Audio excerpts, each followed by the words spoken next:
just watch with me for a minute Senator Gillibrand in the hearing for Clayton this week. You can understand why this committee is concerned that you won't say Biden won the election, because it just reeks of this insecurity by the Trump administration about election security. So when you say election security is important to you, I want to make sure that you understand the ODNI has a responsibility towards cybersecurity, towards election security, that's not about voter fraud, but about the influence of foreign countries on our election security. Do you understand that? Absolutely. Stay on Clayton for a minute. He's not a well-known figure. You can introduce him a little bit in your answer. But what does this tell you, this general atmosphere in this specific hearing, about his ability to be a neutral arbiter and analyst of the facts related to foreign interference? Right. Well, he has no intelligence experience.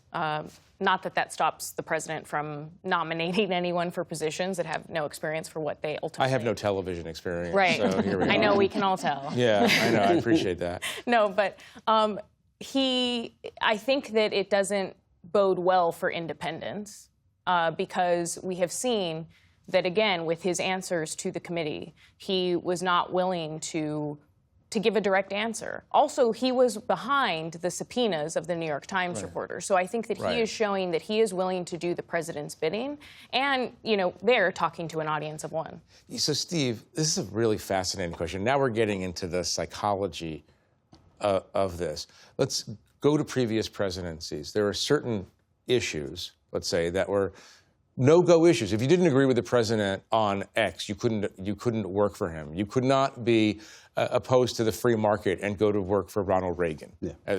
Just a random example. It seems now, and it has seemed for a while, that if you don't play along with the delusion, either earnestly felt delusion on the president's part or the manufactured delusion that he won 2020, you can't work in this administration. Yeah.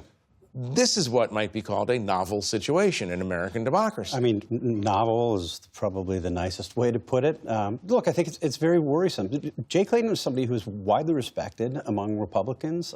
Republicans, not just in the MAGA world, but Republicans who are serious skeptical. guy, serious lawyer. Even people. He has a history. Yeah. He has a history. They're never Trump Republicans who think very highly of him, and to watch him, you know, unwilling to answer this very simple question in a straightforward manner. Okay, let me. That he will need to. Pure speculation. I'm asking for, but what are the chances, in your mind, that Jay Clayton, someone you've studied, believes that Joe Biden didn't win? I mean, zero. Zero, right?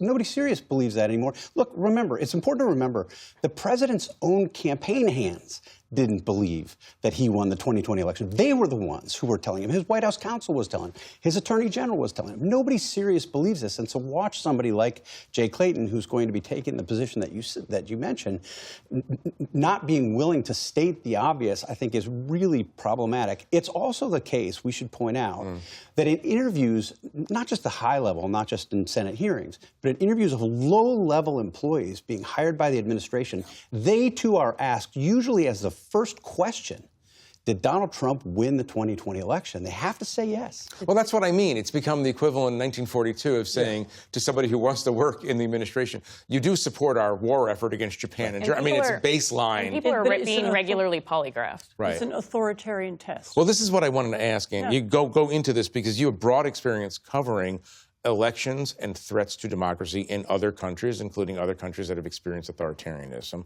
What are you seeing here that's novel, and what are you seeing here that's not novel? It's not at all novel that there is a kind of myth or a lie that everybody has to pay lip service to in order to demonstrate their loyalty.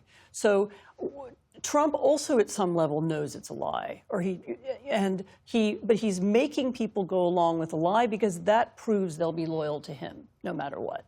and that they're not bothered by reality, by law, by anything else. Well, and this went all the way to all the judicial nominees have been caught in the same trap. They have to say it. Now, the thing about Mr. Clayton, Democrats wanted to support him and move him along quickly because they want to replace the acting director in there. But that hurt him. Yeah. That hearing hurt him with Democrats, and he's not going to get the Democratic votes that he would have before. One last question on this, Steve. Does it mean anything that the president didn't outright say last night, on Thursday, in his speech, that the 2020 election was stolen? I mean, he didn't do the usual. He used the words rigged and stolen. Full Monty. No, but it wasn't. But he didn't go. You're right. He didn't go as far. He didn't go into detail, and he didn't spin the crazy conspiracy. He didn't get into Venezuela. Some of the things that we were led to believe he might. Yeah. I think it's very. He stuck to a script that had been written with him, but. Well, and it comes after the administration has gone to great lengths. I mean, we talked about Tulsi Gabbard going to Georgia to seize ballots, to do deep investigations of what had happened in 2020. And the fact that they've been focused on this, that this is what keeps the president up at night, that they've spent time and attention on this, and that in this moment the president didn't make that case, I think is pretty telling. Right. Although I will say, in one of my encounters with the president, I asked him, why can't you drop this? You're already the most successful American politician of the 21st century. You've won 2 elections. And he said 3. And I said, exactly. Why do you have to? And he said, it was very interesting. I thought this was interesting psychologically. He said, I don't want to keep bringing this up, but I believe in the truth so deeply that I feel that I can't let people lie about who won in 2020. It was, and to go to your point, we don't know if he believes it or if he believes that he believes it or some kind of, it's a very complicated thing. But the point of the fact is that it is the central preoccupation. And it's influencing a lot of events. And it happened and it's going to influence the midterms. 6 years ago. But if I could just add one more thing, because a source close to the White House who used to work in the White House told me that there are more people like Clayton maybe who don't believe it around him, including in the White House right now. But they will not stick their heads out because they know that this is the one thing that he wants, that he believes. This is the red So line. even if they don't want Pulte in the Oval talking to the president, convincing him to declassify all these documents, they are not willing to fight on it. Right. Carl, I want to turn to the death of Senator Lindsey Graham, the untimely death of Senator Lindsey Graham, one of the most influential members of the Senate, one of the most influential allies of Donald Trump. Talk about his legacy for a minute. Well, I mean, definitely a big character in the Senate that has fewer of them these days. He filled a lot of roles. He was a deal maker, but he was also hard right on foreign policy, very, pro-U.S. intervention. He obviously learned at the knee of John McCain and Joe Lieberman, traveling the world, trying to insert themselves into all these foreign policy disputes. The Senate was rocked by this. People were really kind of stunned.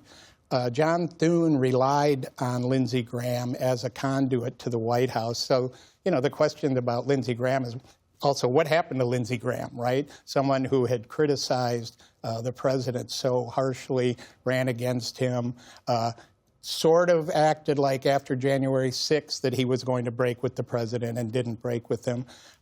Lindsey Graham, as I said in that story, and a lot of people have also noted, he was in search of relevance. Lindsey Graham wanted to be in the middle of everything on Capitol Hill, and he kind of did what he had to do. Succeeded at that. To stay in the middle of it, and part of that was, appeasing the president and having a relationship with him. Now, members on both sides give him credit for keeping President Trump and the administration behind the Ukraine when there was a lot of pressure on the outside not. No. And you've thought about this. Last word to you on this. A lot of us met Lindsey Graham when he was the sidekick, wingman, Sancho Panza to John McCain, a man who loathed Donald Trump and everything that Donald Trump stood for.